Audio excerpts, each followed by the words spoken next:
Hello, everyone. I'm David Cordani, CEO of Cigna Corporation, and I am delighted to be joined by Julie Sweet, the CEO of Accenture. Today, we're going to spend a little bit of time talking about a topic that is critical: overall health and well being.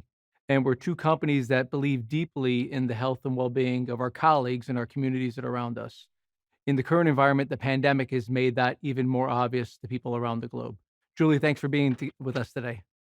Thanks, David. And I love that I'm here, but I'm also really appreciative of the conversation that we're going to have today and that you're driving more broadly about health and well being because I think it's so important. Great. So maybe let's just jump right into that topic. We know as two large global corporations, our colleagues around the globe are dealing with challenges. This once in a generation pandemic has amplified stress, strain, health issues in the workplace. In fact, the body of research we help to partner with the economists suggests that fully 80% of individuals are feeling stress, strain, burnout, and challenges. I'm sure you're confronting some of that with your own colleagues. What are you seeing amongst your colleagues, and how is Accenture stepping forward under your leadership to support your team? Well, thanks, David. Well, let me start with a very simple fact. We have 624,000 people, and we've had over 180,000 of those people avail themselves of a program called Thriving Mind, which we brought to our people. It helps train them about how the science of stress and how to relieve it. And that is just an extraordinary take up. This is a voluntary program. And when we introduced it, which was actually before the pandemic, we never had any idea that it would reach that many people. And it's a sign of what we all feel, right? Mm. At the end of the day, what's so unique about the pandemic is that no one has been, accepted out of it. We are all feeling the challenges and the stress. And so, one of the bright sides, however, is that I think with that focus and the new types of programs is, I believe, a permanent shift in mindset around employers and their role in health and well-being.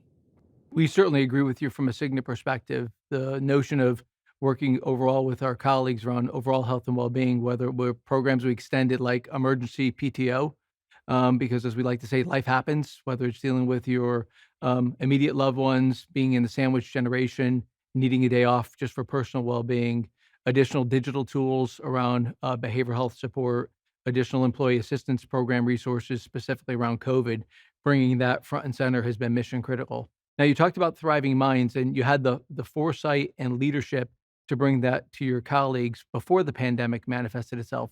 Tell us a little bit more about what stimulated you back then in 2019, before the present environment, to say that your colleagues would benefit from a program like that.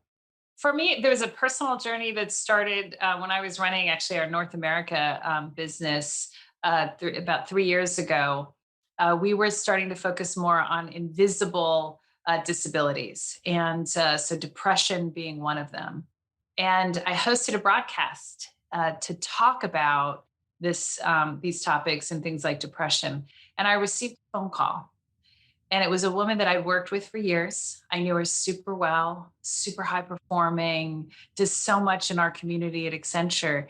And she shared with me that she had suffered for years with severe depression. Hmm. And she thanked me for talking about it in this webcast because she never had the sort of the confidence and that even as someone who she knew me super well to share that with. Yeah. And it really made a mark on me. And it was a journey where we're already on as a company. And when I became CEO, I worked with our chief leadership and human resources officer to say that we really needed to do more given our scale to bring more of these tools and preventative tools. And again, this was before pandemic. Pandemic started, and that really sparked. We'd already had a relationship with Thrive and had been doing things, but we asked them to say we want to do something at scale, and that's how we started with then the Thriving Mind program. That's a wonderful description. I think you reinforced a couple really important points. One is your colleague, right? You created a safe, trusted, familiar environment. And that's a great bridge across to an additional topic here, which is the unique relationship that an employer has with their employees or coworkers. And through the pandemic, I think we've seen that employer-employee relationship can be tapped into to yet a different level around overall health, well-being, peace of mind, whether it's physical health or mental health. In fact, that body of research that I made reference to from The Economist reinforced that fully 90% of people believe that those employers who invest in health and well-being will come out of the pandemic stronger companies than others, as well as will thrive from that standpoint. Through the employer-employee relationship, there's the opportunity for peer support, peer pressure, of course, but extended programs. What else have you seen in your organization as it relates to during the pandemic, the ability for your colleagues to, if you will, thrive in this challenging environment? And how do you see that affecting your business going forward? Well, first, I might say we have this body that we call leadership essentials. So they're the characteristics that we look for in leaders. And one of them is that we look for leaders who care deeply about our people, both professionally and personally. And so I think the point that you're saying that your excellent research shows starts with a decision about what leadership at a company is. When the pandemic happened, we started with that basic uh, leadership principle is that we have to care both personally and professionally. And so, what did that mean? If you take India, where we have over 200,000 people, understanding our people in India is to understand many of them live with extended families. Mhm. And many of them don't have the access that we would have here in the US to healthcare. And so when the pandemic started, we made changes like providing benefits to extended family members that didn't exist before the pandemic. We made available to them home healthcare kits, not just to our employees, but to the family members.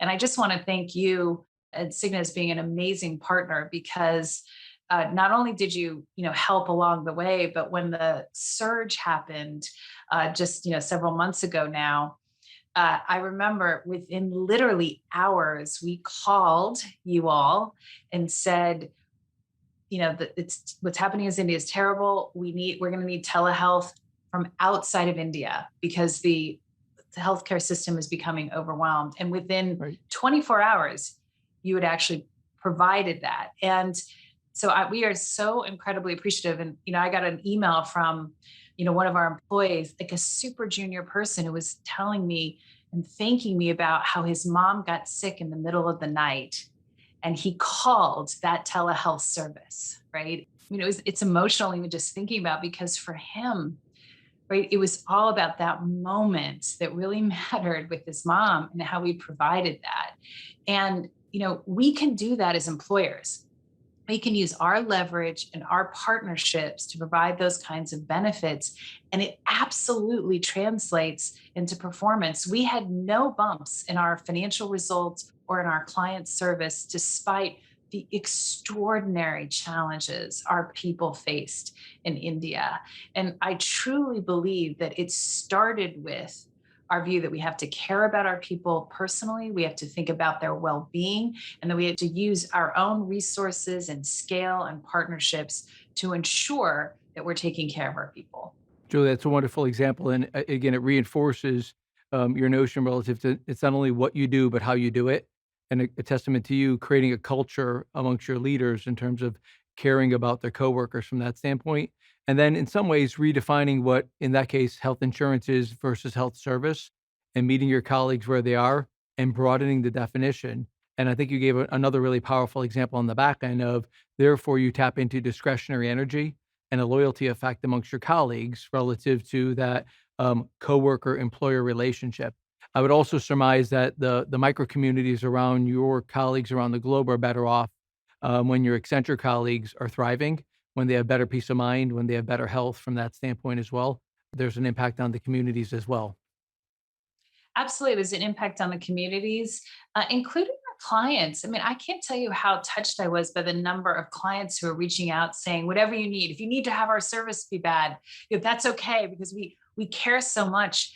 And it affects everyone who's connected, and then it absolutely affects the communities. Starting with, most even in developed countries, the healthcare system, in COVID, for example, has been overwhelmed. And the fact that we were caring for our people allowed our communities to focus on those who didn't have the resources. Yes. And so it really is a virtuous circle. Yeah, and we saw that, to your point, whether it's in India or elsewhere around the globe, as a global health service company, employers around the globe were looking to us for extension of services.